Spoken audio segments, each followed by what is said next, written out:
Hello, good morning mga kaboytakas. Welcome to my YouTube channel. Yan, ako po ay nandito sa school for Sunday Mass. Ayan o, ito po ang aming gymnasium, San Lorenzo Revisor. Ito ang aming stage. Wow, parang Pasko na. So ako ay mag-aayos ng mga gamit dito for the Mass. So syempre, kailangan ayusin to for the Lord. Sige, saan mo na pong ipapatong ito ha. Saglit lang. Hirap talaga lang wala. Yan, kita nyo naman siguro ako. Okay.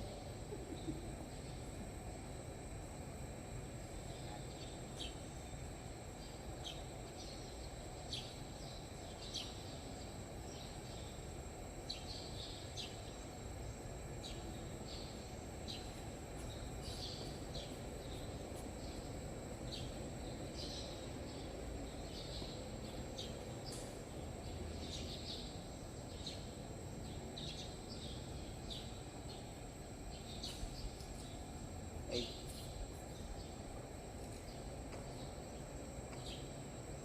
Ay na. So ito po yung ating altar table. Altar table.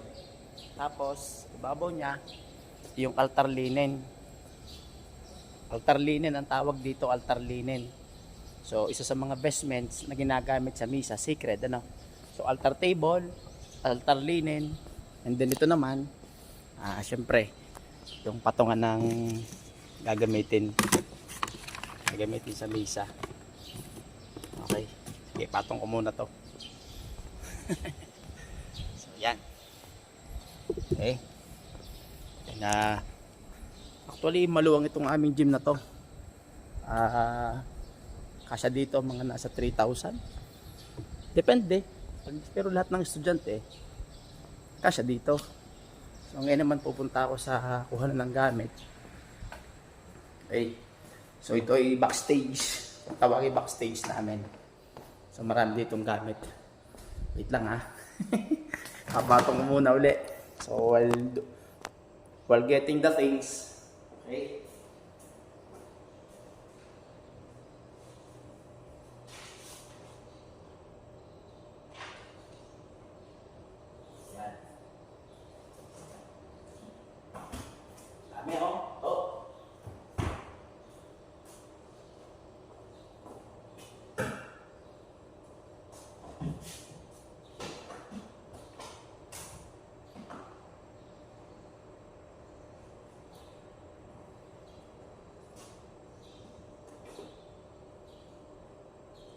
So mamaya ituturo ko naman sa inyo yung mga ginagamit sa misa, na lining, iba't iba.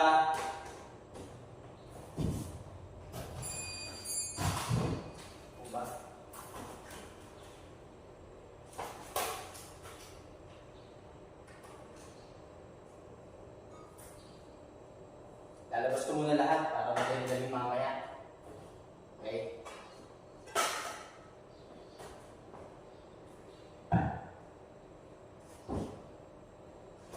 Yan muna ang dadalhin ko.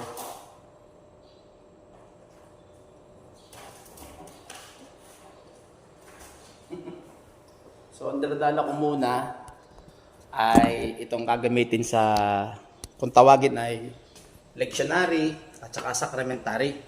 Yung ginagamit ng pare, tsaka yung pag nagbabasa ng mga readings. Okay? So, ito yun.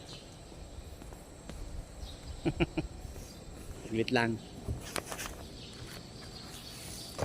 So, mamaya ko ayusin ng readings. Lalagay ko lang. Okay? Tapos, sacramentary. Ito yun. Ito muna. And then, sa commentator, kaya ko lahat ayusin yan.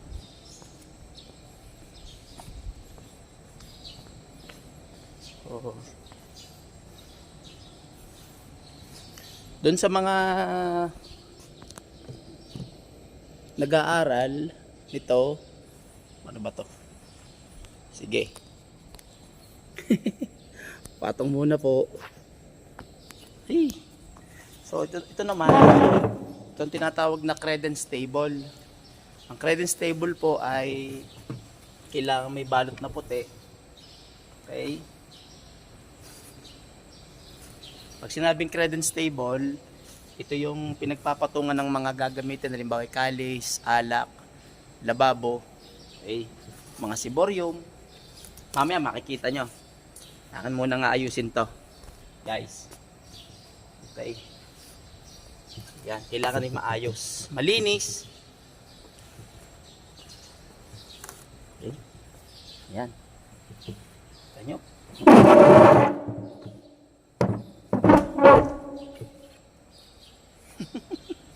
Ayusin ko muna. Okay. Ayan. So, ayan. Pag-ayos na. Ito po ay ginagawa ko every Sunday dito sa school kasi regular na po ang aming misa kapag Sunday.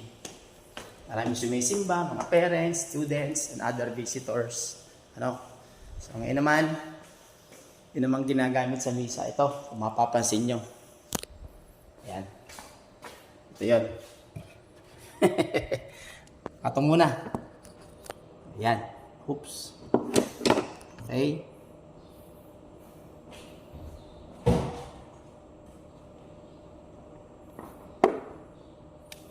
Ayan.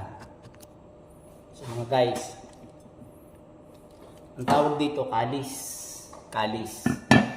Kung saan pinaglalagyan to ng alak, pare, bimibisa. So kailangan malinis to. No? Okay? So then after kalis, we have the purificator. Ang purificator, ito yung may cross sa gitna. Pag ibinuka mo, yan, may cross sa gitna. So this is what we call purificator. Okay? So lagi mo sa gitna. Then after purificator, ilagay mo itong itong pinaka-pattern. Kung saan nilalagay dito yung big host. Ito naman yung big host. Ay, isa na lang palang natitira. Ito yung big host na ginagamit ng pare, itinataas kapag ka-consecration. So isa na lang.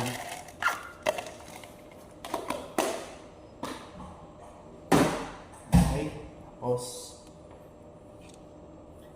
after pattern, ito naman yung tinatawag nating pal, pantaklob sa ibabaw. Okay, then after pal, this is what we call corporal. Ito yung inilalatag sa ibabaw na may cross sa gitna. Corporal ang tawag. So, naglalatag nito ay pare. Okay? So, yan. Yan yun po ang arrangement. Then, ito yung cruets. Ang cruets, ito yung alak at saka tubig. Then, lababo. Okay? Pag naghihinaw ang pare. So, lalagyan ko muna ng tubig, ha?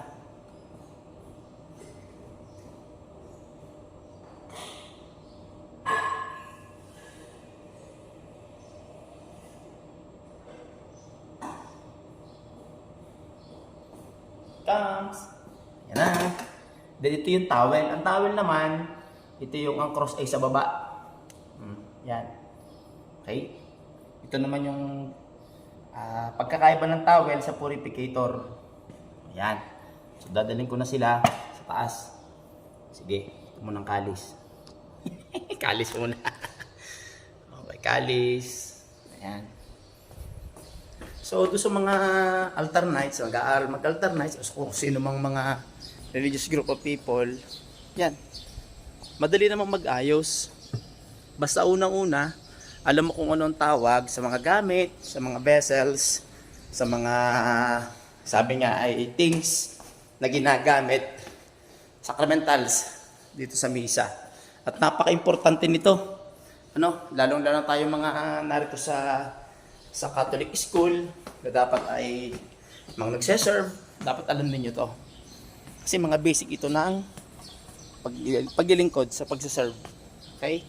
So ito na yung laman ng credence table. Kalis, alak, and then yung lababo. So syempre may mga additional na ito, kagaya ng alcohol, nung mauso yung pandemic. So alcohol, lababo. Yan. So ito na yon. Mamaya ay papakita ko sa inyo ng buo. Huh. Ito, pag umaga. Siyempre. Okay. Ito na yon. That's it.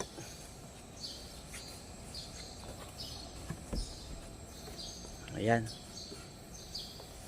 Ngayon naman, after na magawa ko to, akin naman kukuhanin yung kung tawagin ay siborium. Ang siborium naman ay pinaglalagyan ng mga small hose na ibe-blessed, pinagsasalina ng mga ostya. So, kukuha tayo dito ng ilan. Yan. Actually, madami to. So, depende to sa magpapakomunyon at depende sa ibe-bless na hose. O, tingnan nyo. Yan. Ito yung mga gamit. Okay. So, yan. Kalimitang ginagamit na siborium. Okay. So, syempre, may bell pa. At ito muna daling ko. 3 muna. Mamaya ako na dadagdagan ng iba. Ayan, siborium. Okay. Ito naman for 15 minutes. Tapos ko to. Naayusin. Okay. Siborium. Yan. So, mamaya-maya, magdadatingan ng mga tao. Pati yung mga kakanta. Lahat ng maglilingkod. Kasi ang aming misa dito ay 8 o'clock ng umaga. Every Sunday. Pawisan na agad. So, ang last ko kukunin ay bell. Okay. Hindi ko lang kung nasan yung malaki. Anyway. Ayan. Sige, ito na lang muna. Mamaya na yung iba. Ayan. Okay. So guys, bell. Ayun pala, hindi pala yung malaking bell. Okay, so ito na. Ayan. Alright. So ngayon naman po ay ayusin ko ang sacramentary muna. Kasi ngayon tayo ay today is November 12. Anyway, shout out po sa inay. Ngayon po ay kanyang kaarawan sa langit. For many years ago, birthday niya ngayon. So happy birthday po inay. Sana po ay maging masaya ka diyan sa langit. May rest in peace po. Sama ng mga tatay, tsaka ng mga lululahan. Shout out po sa inyo. Okay, November 12. Today is 32nd Sunday in ordinary time. So kulay green. Sige po. Akin mo nang ayusin din sa sacramentary ha. Kita nyo naman siguro ako sa kabilang side. Ay, papatong ko uli as usual. O yan. 30 seconds.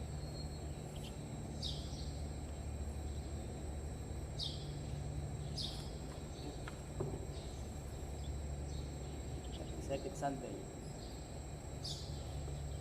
32 linggo yan. Ito pala. Okay.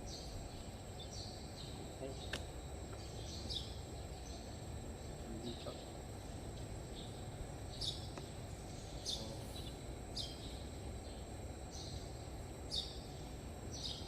Okay, bubuhan ko lang electric pang malaki. Okay pala.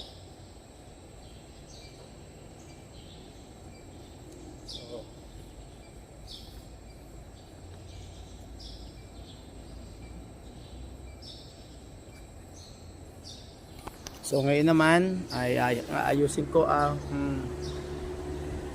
lakas.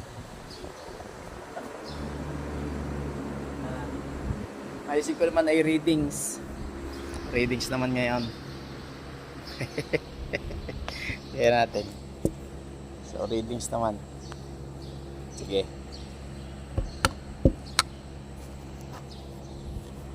So readings naman ang ayusin ko. Readings. Sunday. Sa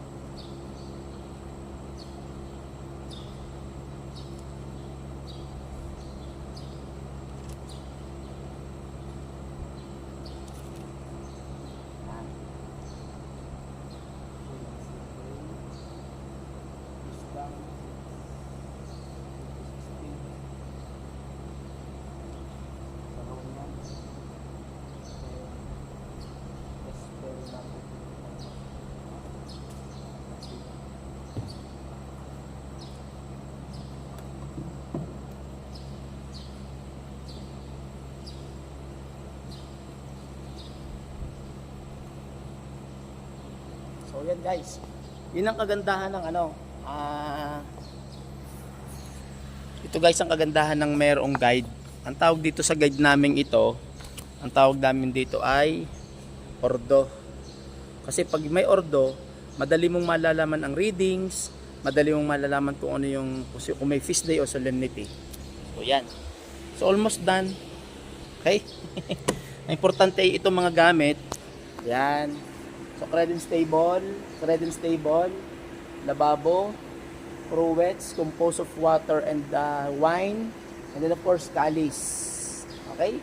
And siborium, alcohol. Yan guys. Yun po ang ating preparations for the mass. So ngayon naman po ay ihahanda ko ay yung para sa offertory. So for the meantime, babay muna mo ha. And happy Sunday everyone. Magsimba kayo tuwing linggo and other feast days. Bye bye. Mama, thank you.